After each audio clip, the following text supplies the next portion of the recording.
Welcome to the Popcorn Talk Network, for the online broadcast network that features movie discussion, news, and interviews. Press 1. Popcorn Talk. We talk movies.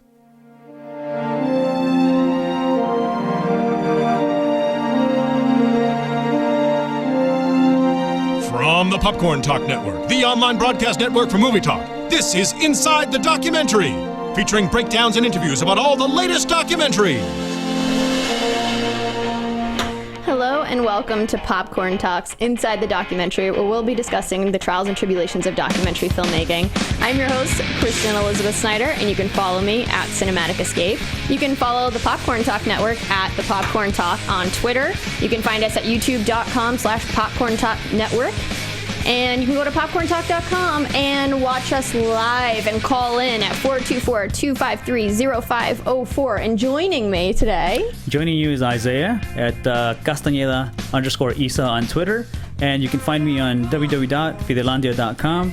And to my left is the air guitarist of the century, Ryan Malady. You guys can keep up with me at Ryan Malady on Twitter and Instagram. And today we are discussing Montage of Heck, Brett Morgen's documentary. Now, we all went to the ArcLight to see this film, and what an experience. Oh my God. If you guys are going to see this film, it's playing tonight in the Dome, and then it's at the ArcLight through Sunday, so you definitely want to see this in the theater. I mean, just the visuals, the loudness of the music, the colors. I mean, what did you guys think? I think it's a must-see in the theater. Oh my God. You definitely have to watch it in the theater. I am not a big Nirvana fan, and when I went into the film, I went on with virgin ears. I didn't know what to expect. Right now. No, I know. What you're missing, Nirvana, man. That's the beauty of it, though. The voice of a generation. Went in, and I just ended up falling in love with Nirvana. I walked out a fan.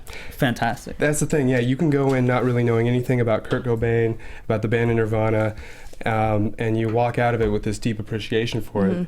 I mean, I'm right there. You know, I kind of knew Nirvana. I didn't really know the myth of Kurt Cobain. I wasn't really too familiar with it. But going in and leaving, I feel like I knew the man better than anyone else who hasn't seen the film yet. Now, this film isn't about Nirvana. It's about the man, Kurt Cobain, and despite the legends that you've heard, I mean, this is an internal look. This man left a very visual autobiography and lots of archival footage and animation and drawings and journals that, you know, Brett Morgen was able to put together in a way that presented the film an internal look at Kurt Cobain for us. I mean, this was a very immersive film. I felt like I was really in this documentary. A lot of time you watch documentaries and it's talking heads and you can't really get into it, or it's like a learning process, but this documentary brought you inside. I mean, the music was loud. I was in it, and I just loved how they turned a lot of the Nirvana songs into lullabies during the footage of when he was a child. Yeah, and that's the thing, is all the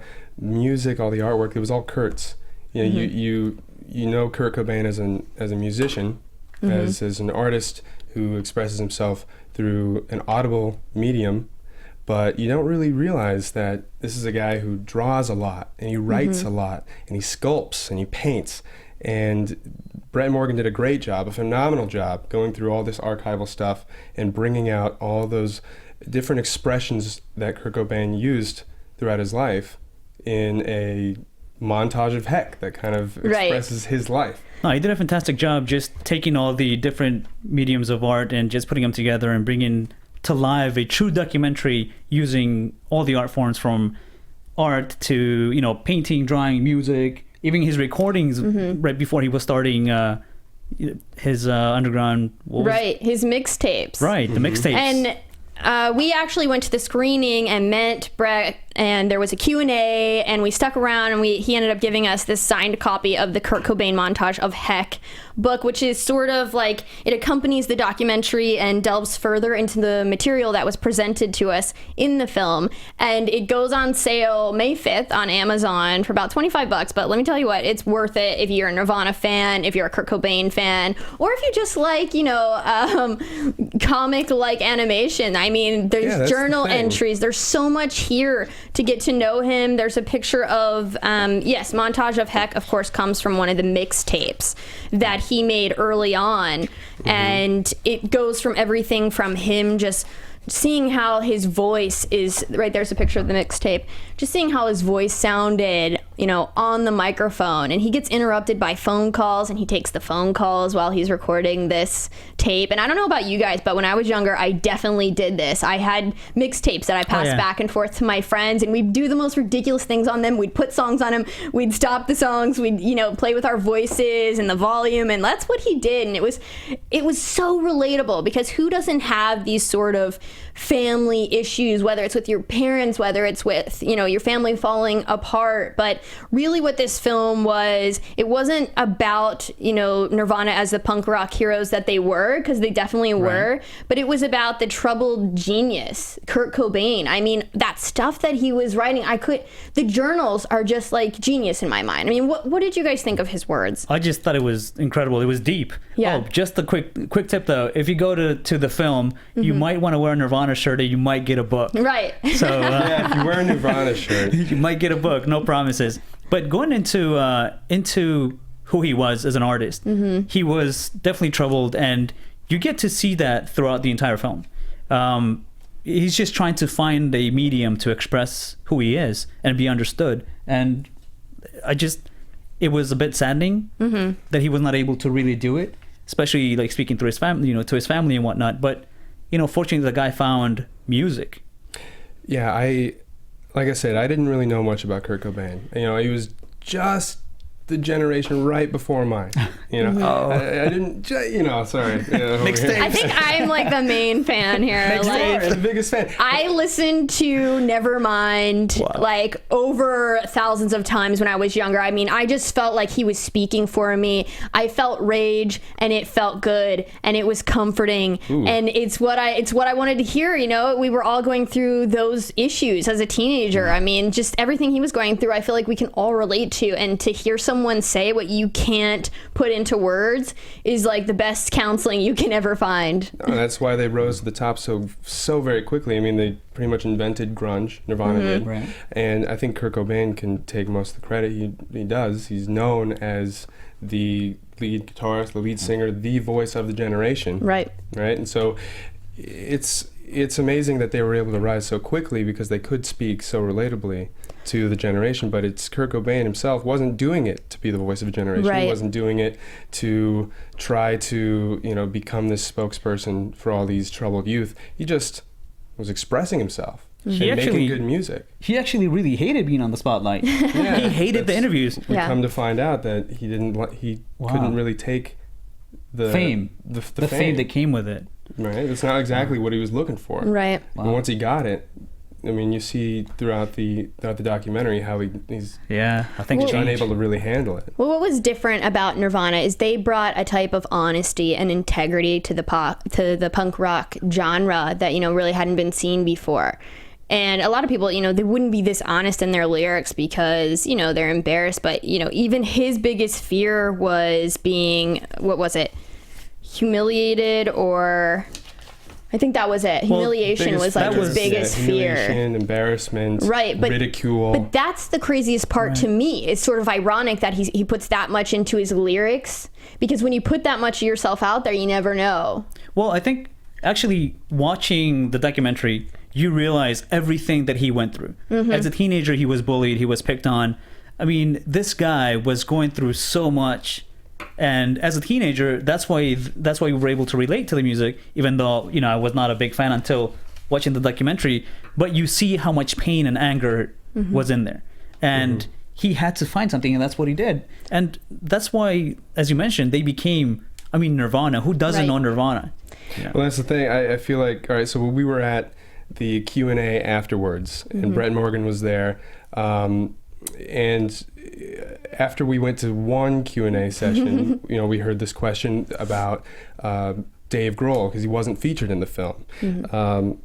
Chris Novoselic, am I saying it right? See, I'm getting murdered now. Chris, the bass player, he was there from the beginning to the end, and he was the talking head. He was the voice of, I guess the bandmate. The bandmate, the best friend. But everyone always asks about Dave Grohl, the drummer. Why wasn't he in the film? Why wasn't he featured? And it's funny, we actually have a clip from when the movie ended, the film ended, and Brett Morgen comes out and he starts talking, and the very first question is about Dave Grohl, and you can hear his reaction as to why he chose to include the cast members in the film that he did. Now we have a few.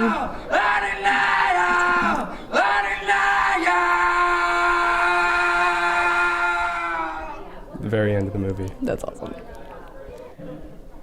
Good evening. I'm here. My name is Brett Morgen. I directed the movie you just saw. And thank you. And thank you. Are you going to ask me about Dave Grohl? Yeah. Okay, can we play a little game tonight? Here's the game we're going to play tonight, okay? Because I've never been asked this question. I don't know how to answer it. So here's my question to you. What were you hoping you were going to hear him say? See, that's a bad question then, because then you're playing into celebrity culture. It was meant to be a very intimate film, you know, and if you think about it, two people from Nirvana would have tipped the balance, right? Because mom, dad, sister, girlfriend, wife, best friend, and another one. See, I felt Chris could represent the interests, of Nirvana, because he was in the band the whole time. And to me, the movie was about Kurt's interior journey through life as he expressed it through his art. And it kind of segued into kind of the next question of what Brett Morgen, what he thought the movie was about, and kind of overlapping interview questions there. But it just goes to show there was a very minimalist film. We only got to see Kurt's mother, father, sister, bandmate, first girlfriend, love, and then his wife, Courtney Love. She was in the film quite a bit, and they were only really in there for a moment when they were on screen. It was just to kind of set up and move the film along a little bit, but most of the film was either narrated by Kurt or starring him. It was all Kurt. Very minimalist. So I have a few things to say about that. So actually, I read that Brett, when he contacted Dave Grohl, I know everybody, just because Dave Grohl is now lead singer of Foo Fighters, everyone expected him to be part of the film. So Brett said in another interview that he actually contacted Dave for an interview, but Dave was filming his first album, or he was recording his first album, or another album, whatever. He was recording a new album. So he couldn't come. And then he contacted him, Dave contacted Brett later on and said, hey, I'm available. And at that point, they were ready to lock picture. Right. So they sat down, they got the interview, but Brett Morgen, the director of the film, said, you know what, at that point, we couldn't integrate it into the film. It was too late, but they did actually get the interview. I will say one thing. Hey guys, this is Stephen from the booth. You can't see me, but what was happening at the time was the Foo Fighters were filming Sonic Highways, which was an HBO Sonic series, Highways, that's which was featuring going to historic recording studios throughout the United States and taping one song per studio. Oh, wow. And documenting how the album would sound and take on different sounds throughout the country.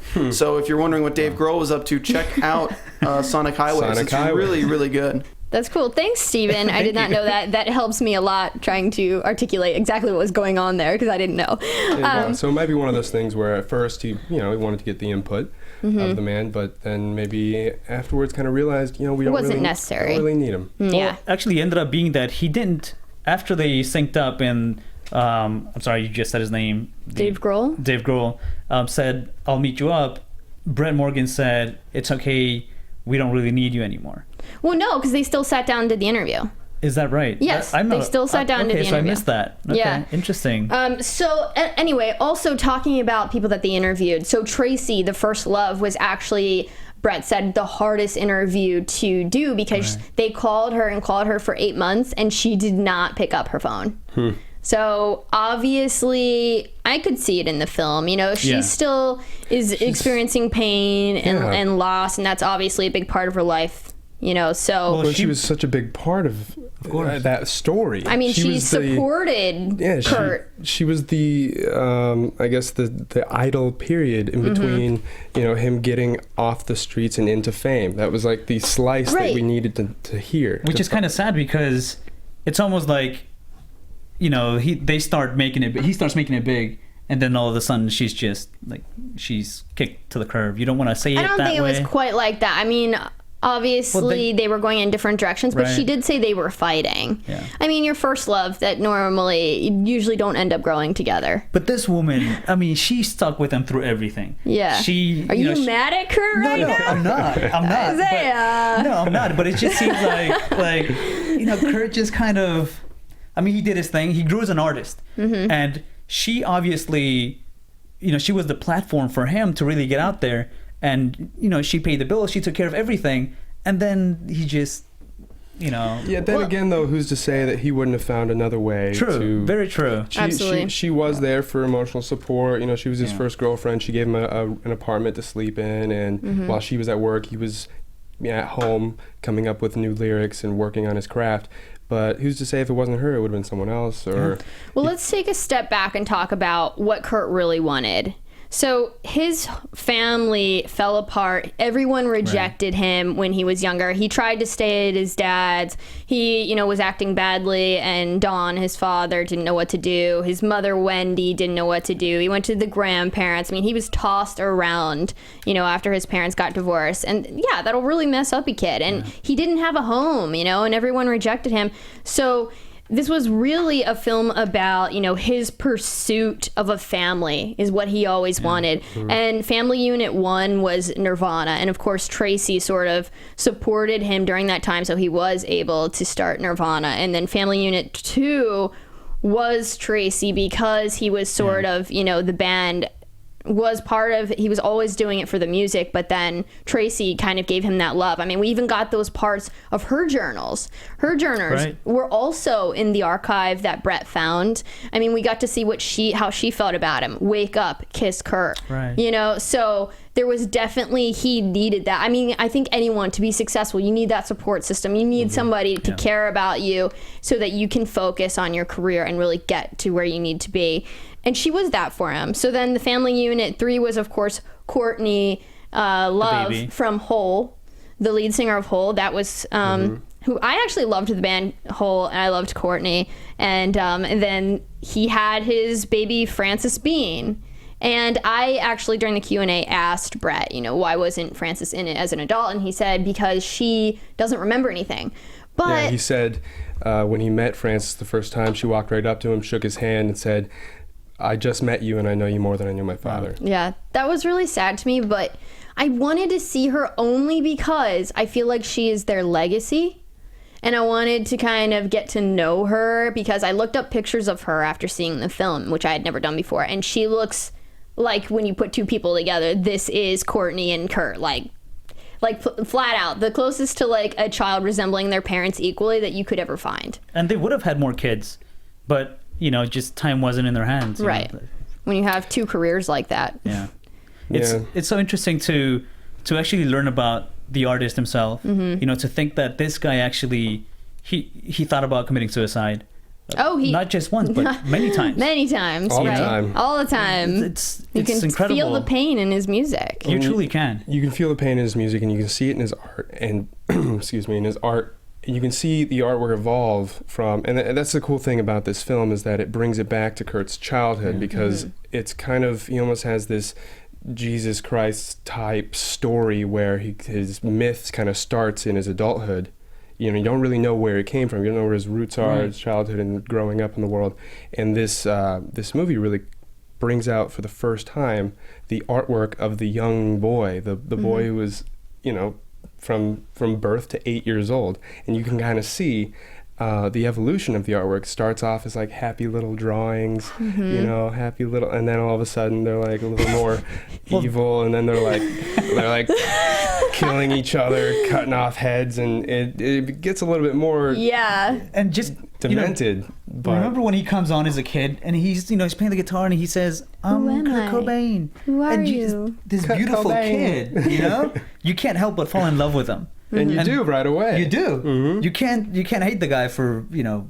His music. Anything. No, for anything. I'm defensive. I'm a true Nirvana fan now. But yes, you are. Yes, I am. You're absolutely right. You fall in love with him from the very beginning, and that allows you to empathize with Kurt as a character, even though he does do, there are some scenes in the film that are kind of They're hard to take. They're off. The visuals, They're unsettling. So let's go ahead and start to dive into like all of the artwork and talk about that. So Kurt we do have a little bit of an interview from the Q&A, Brett Morgen, if we wanted to just play that real quick. Yeah, is that the next clip? Yeah, the next clip kind of talks a little bit about the artwork in the film and, you know, how we should see the film. Okay.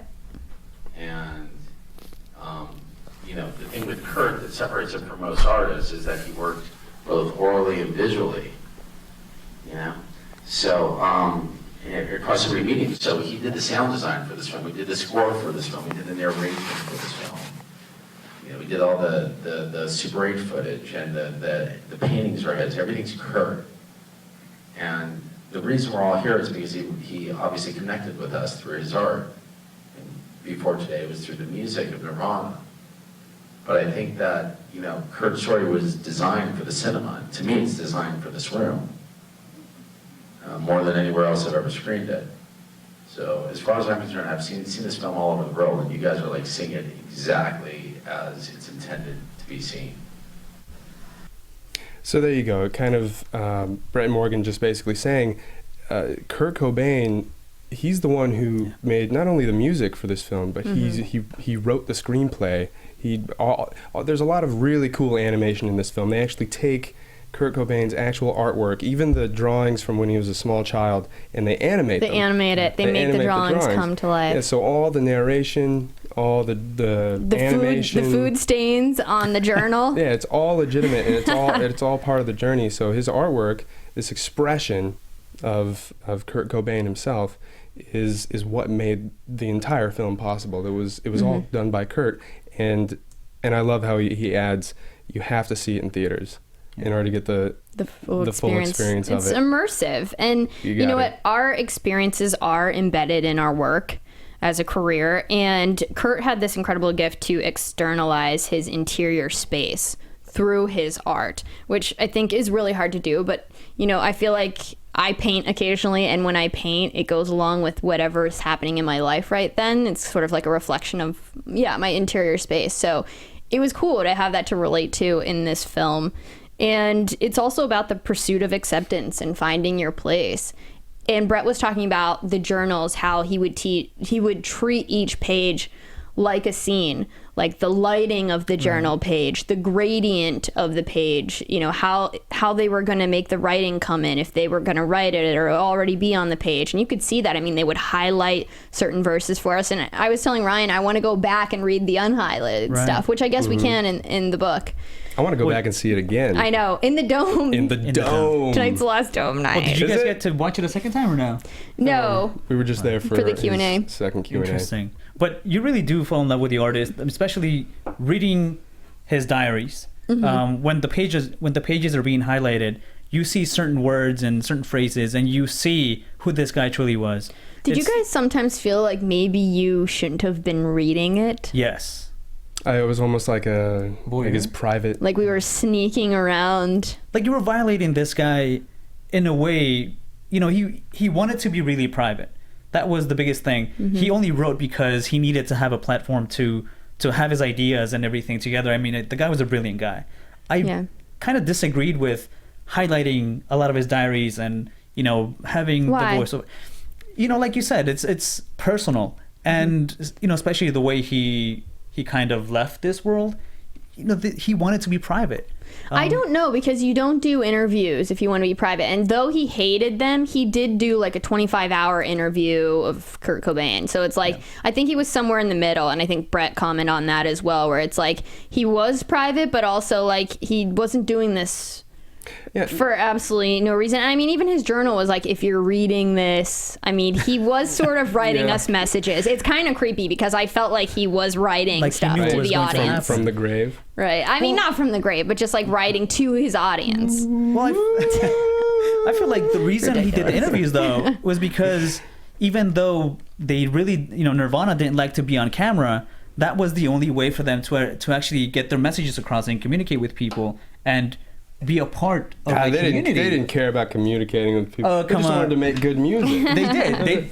They just you make a good point. It is a little bit of, you feel like it's almost a violation of privacy, but with such a public figure, with such a hero, I mean, it is a fine line, but I think Brett and everyone else involved did it in a very tasteful way. I don't think they exploited him. It wasn't like they took his journals and posted them out for everyone to say, oh, look what we found, the dirty secrets of Kurt Cobain. I think that they just were very honest. And Brett Morgen did a very great job just being very honest. We do have another clip about his agenda in making the film and what it actually was all about. Did you mean to paint him as anything other than a musician? Did you have in mind that he was this advanced person sent to deliver a message or anything? You know, I'm going to make that a little broader, and I'm just going to say that when I went in, I had very few preconceived notions about Kurt. I can't divorce myself from my experience in life, but as much as one can go into it fresh, I was going into it fresh. I didn't know what I was going to find, and if what I found was the myth, then this film would have been the myth of Kurt Cobain. If what I found deviated from the myth, then that would be the film. There was no agenda other than to use the art to tell the story. I feel like, again, a lot of this was be yourself, the message. I mean, Ryan and I talked about this a little bit, and I also kind of felt like it was speaking to a culture. It's had an undeniable influence, and for me, it was like this calming sort of music when I was feeling rage inside. It was kind of speaking for me, so I didn't go punch anything, you know? It was sort of like removing the rage from me that I felt inside. And I felt that, funny enough, watching the film, and it felt really good. It reminded me of when I had first been playing the music, and I don't know. Some of the songs, it's like, are they asking for, like, you know, a change, a trigger in the cultural and society? Because he has a lot of messages in his journal about the government is lying to you, and so how did you guys feel about?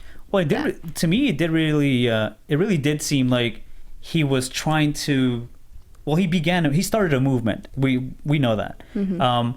And it doesn't seem like he had a political agenda, but he definitely wanted people to be individuals and, you know, be yourself and be who you want to be. Even if it did, you know, involve using a bit of drugs here and there, you know? For a stomach problem. For a stomach problem. I mean, come on. I don't know. After watching it, I felt like here's a guy who had no idea that fame was going to hit this big. He had no idea his music would be heard by that many people. Oh, I just got chills. Because his mom say, yeah, you have no idea. You're what's not ready coming. for this. You're not ready. That's the thing. I'm not kidding. You do. You have goosebumps. That's crazy. Wow. All right.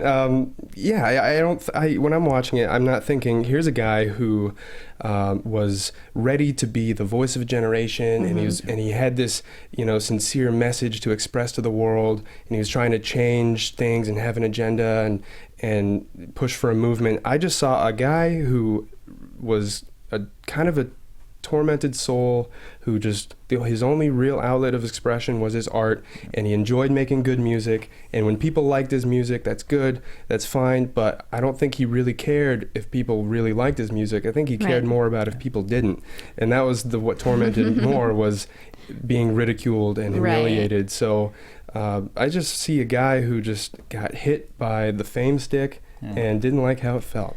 Well, I don't know. I mean, this was a really sensitive guy. I think it's the myth that it's the fame that caught up with him. I think this guy really believed in love. I think it was the fact that he felt, you know, that Courtney even admits, you know, his second suicide attempt was that he thought, you know, she had cheated on him. And which she says she didn't. Right. But, I mean, you can't help but think if that was, you know, for that suicide attempt, that it didn't have anything to do with the final attempt. Well, I think it totally messed him up, and it led him, if that didn't throw him over the edge, it definitely created a way for him, or, you know, advanced him a little bit more in doing that.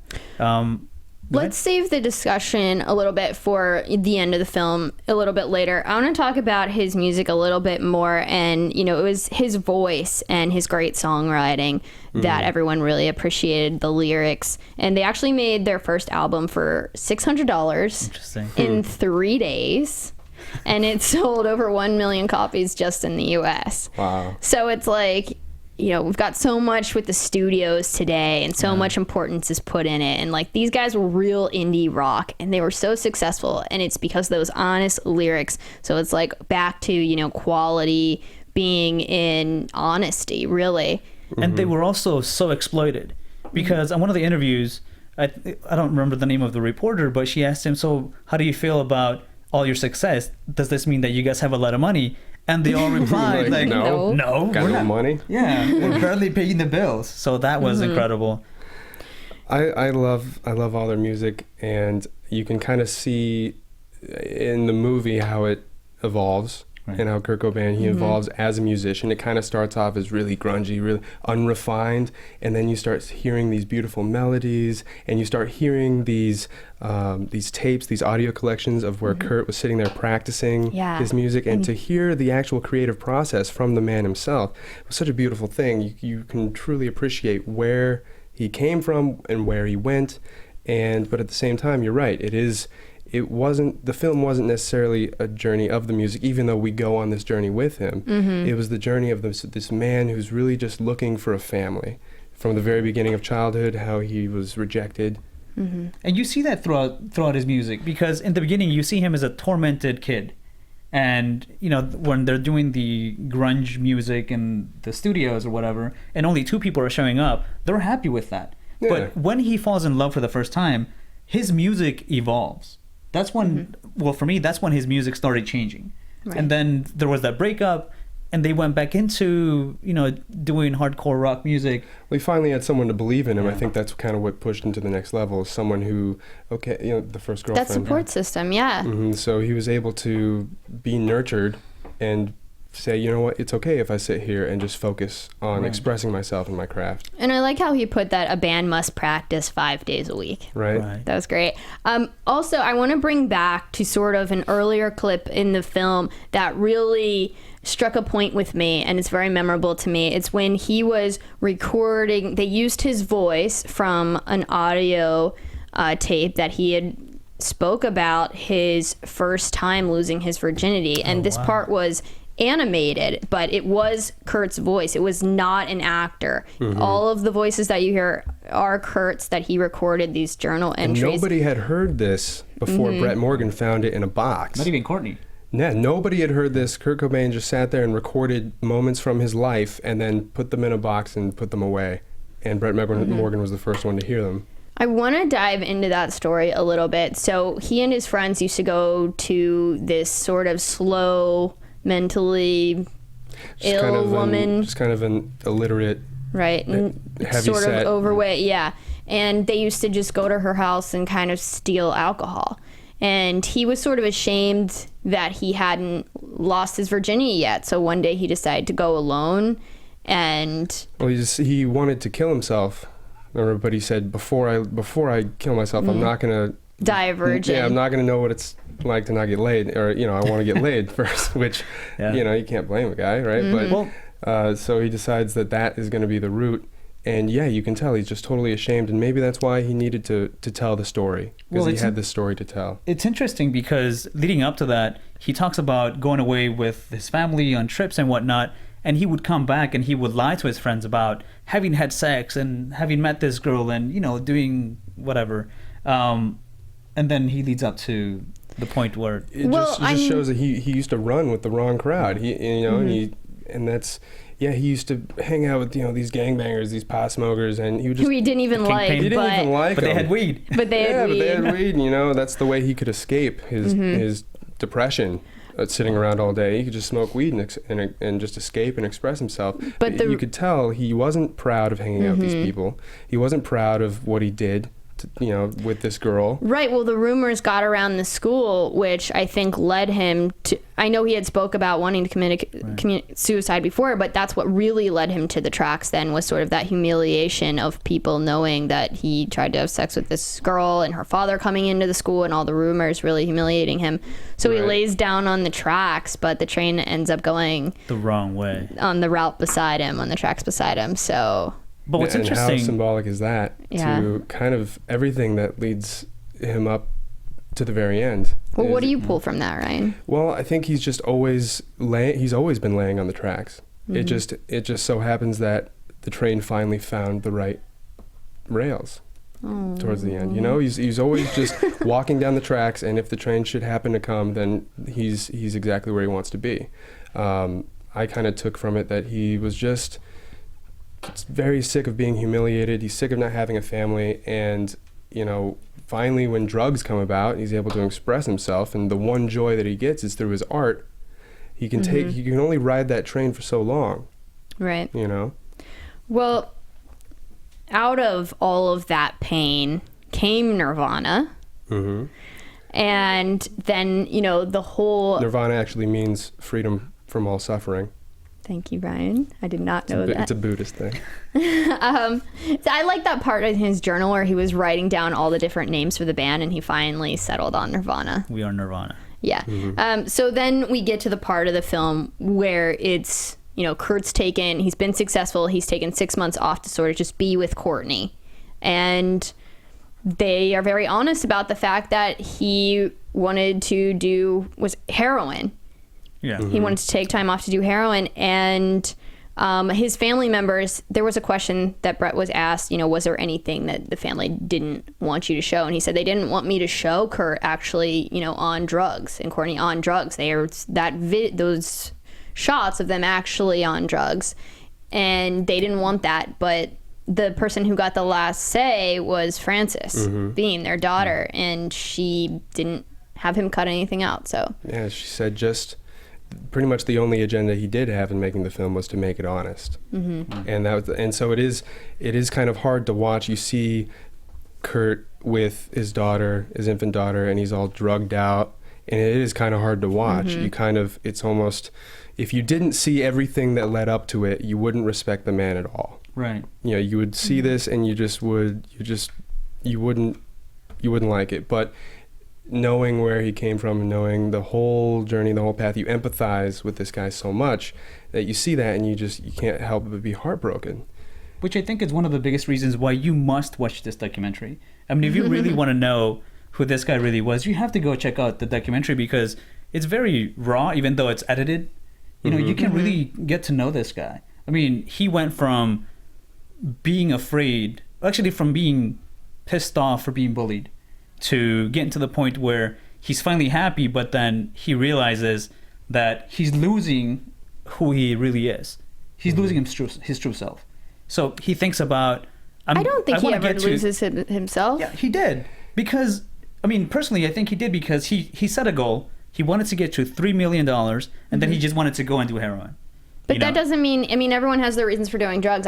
For me, I don't know what you think, Ryan, but I don't think he ever lost himself. I think he was always going down those tracks, like you said, and he was well aware of that. It's not like he was from the beginning not trying to go down those tracks. I think he always knew. He said, there's no hope for me. I'm going that way. He knew. I think at a certain point, I think the point was when he had his daughter, Frances. I think that was the point where he saw maybe a future, and he saw happiness, and he saw maybe he doesn't have to be depressed. Maybe this daughter of mine is going to be the light of my life. But after, you know, she was born, all those rumors started of, you know, Courtney using drugs.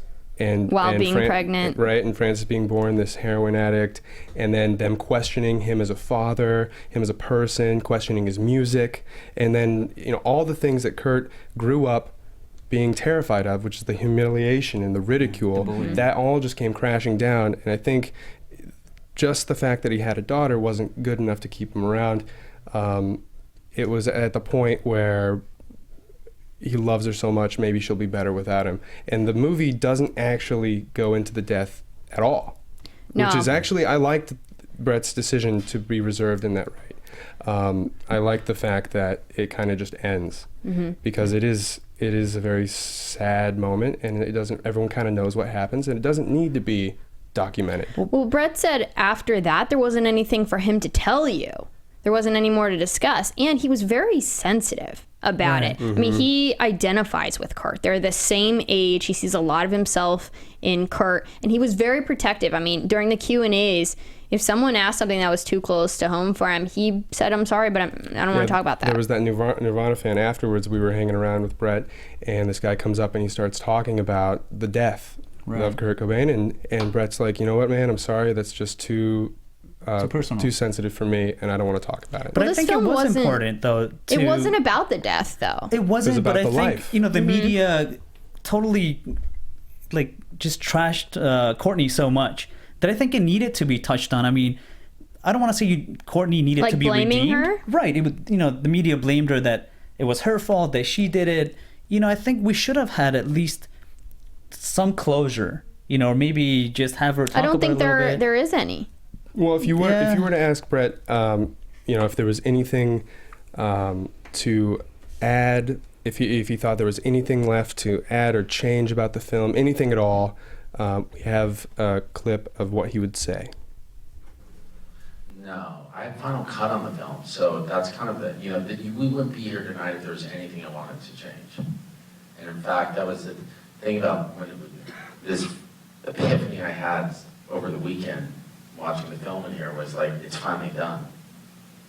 There's nothing I want to change. And it sounded exactly, and I've never had that. Every time I go to a screening, it's either too loud or too soft, or the color's not right, and I finally had the moment. And it was the moment I've been waiting for my entire career. Like, it's like pitching a perfect game, where you go, oh my God, that's exactly what I wanted to be. And so, and the original cut of this film, the first cut is this film. Just we shave some fat. All right. Okay. So there you go. He pitched a perfect game, and you could tell he was just so. This is that one moment that he's been waiting for when he saw the movie in theaters, which is how you have to see it. Yes. That Brett Morgen was just totally satisfied with everything. There's not a single frame he would take out from the movie, and there's not a single frame that he would add. He basically got it right. And the very first cut, he said, was pretty much the final cut. They just shaved a little bit of fat here and there. Just a little. Yeah, just taking some of the ends of the frames off. Well, after 8 years. It didn't actually take him 8 years. Was it not 8 years? That's what it he was said, 8 years from the beginning, but it didn't take him 8 years to make the film. There were a lot of he needed rights, and I guess apparently Francis and Courtney were battling in courts for a few things, and he was waiting for rights. But the film. He did start 8 years ago, but then they were taking time off to sort of wait and get those rights. So was that at the point where he thought about returning the money? I don't think we need to talk about the money because I'm not quite sure. He did say, though, in the very opening weekend, just at the ArcLight, it was the most profitable film. The most profitable documentary ever. Ever. He said it was 75. No, you can't say anything because he said that we couldn't say anything. Was that? Yeah. Well, not about that. Not about that. But I thought it was off the record. That's what he said. It's off the record. No, there was a different part that was off the record. Well, anyway, the point is, it's was so very far just the successful. opening weekend has been very successful, and we can only speculate as to the kind of reactions that are going to be seen across the world when it finally drops on HBO. Right. And so let's talk about the end of the film for a few minutes before we wrap up the show. So, we did talk about that time, the second time he tried to take his life in Rome because he thought Courtney had been unfaithful. And there was that bathtub scene together of Courtney and Kurt where Courtney says, "I'm really happy," and Kurt says, "I am too." That was 3 months before he took his life for the final time. Wow. So, in Europe, Brett kind of speculates what was going on, and he said, in Europe, it would be hard for him to find drugs. He couldn't take them on the plane. He's like, it's unfair to kind of say what exactly was going on, but the fact that was the first time he was away from Francis and Courtney and, not having those drugs that he was used to, he says it's not really fair to speculate what happened, and it's not about that. And that's the thing, is it's not about the final 3 months of his life. You can tell, if you have eyes to see, you can see that his whole life has been leading up to his own demise. Jinx. And that's the thing, is you can, as watching the film, his own artwork, the animation, the music, it just makes you empathize, it makes you understand his suffering to the point where you just get it. Right. It's all the mixed media, the way that they shot the archival footage. an amazing film, and amazing. the fact that Nirvana had such an incredible impact on culture, which was Kurt Cobain. I mean, I know the other guys obviously deserve a little bit of part credit too, but I mean, the lyrics I think is what a lot of people really attach themselves to, and you know, he's very influential, and I think still today, 20 years later, you know, everyone's still talking about it, and the man, the myth, the legend, Kurt Cobain, and now we finally know him a little bit better. And you got to hand it to Brett Morgen. He really did a phenomenal job. We were curious to know what was in the future for Brett Morgen. Are there any other films that he might be working on in the future? Because this one was so well done that you can't help but ask. And this is his honest answer. Well, honestly, I'm not even fucking with you, dude. Up until this weekend, I was like, I don't even know if I want to make another film. And I don't mean that sheepishly. I just meant that, like, this film was so draining and so exhausting. I'm not one of these people who does 4 films a year. When I make a film, I'm all in. I'm not thinking of anything else. It's intensive immersion. I don't see anything else. I can't listen to other music. I can't do anything. And this film took everything I had. Like, it was brutal. It really was brutal. And it got worse once the film was finished, and I had to talk about it every day. Like, talking about Kurt every day is just exhausting. And so I kind of said, I don't think I'll ever have a subject as good as Kurt. And if that's the case, then I'm fine. I've made the films I wanted to make for 16 years. And, you know, but then I was here over the weekend, and it was that moment I was saying where everything worked and it felt liberated. And then I turned my attention to figuring out what subject gets me back into this room. Because you can't do it with any dog subject. You've got to be a good subject to get into this room. So I'm trying to figure that out right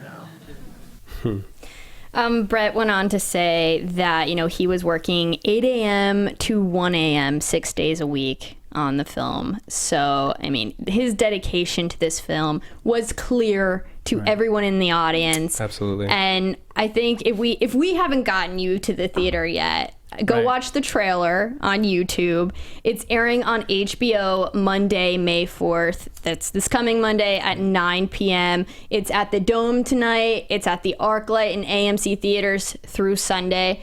And thank you guys for joining in. Is there any last words that you guys have to say? Honestly, whether you're a Nirvana fan, Kurt Cobain fan or not, this film will change your life. Go check it out. I think it's the best rock documentary of all time. It blew my mind. It'll blow you away. Try to see it in theaters. If you can't, check it out on HBO. It's coming out soon. All right. Yeah. All right, and guys. we are now entertainers. You can follow the Popcorn Talk Network at the Popcorn Talk on Twitter. You can follow me, Kristen Elizabeth Snyder, at Cinematic Escape on Twitter and all the other social media outlets. Where can we find you guys? You can find me at Castañeda_Esau on Twitter.com. And I'm Ryan Malady. You can follow me at Ryan Malati. Woo! Thank you, guys. All right, I'll be the guitar, you be drums. From producers Maria Menounos, Kevin Undergaro, Phil Svitek, and the entire Popcorn Talk Network, we would like to thank you for tuning in. For questions or comments, be sure to visit popcorntalk.com. I'm Sir Richard Wentworth, and this has been a presentation of the Popcorn Talk Network. The views expressed herein are those of the hosts only and do not necessarily reflect the views of the Popcorn Talk Network or its owners or principals.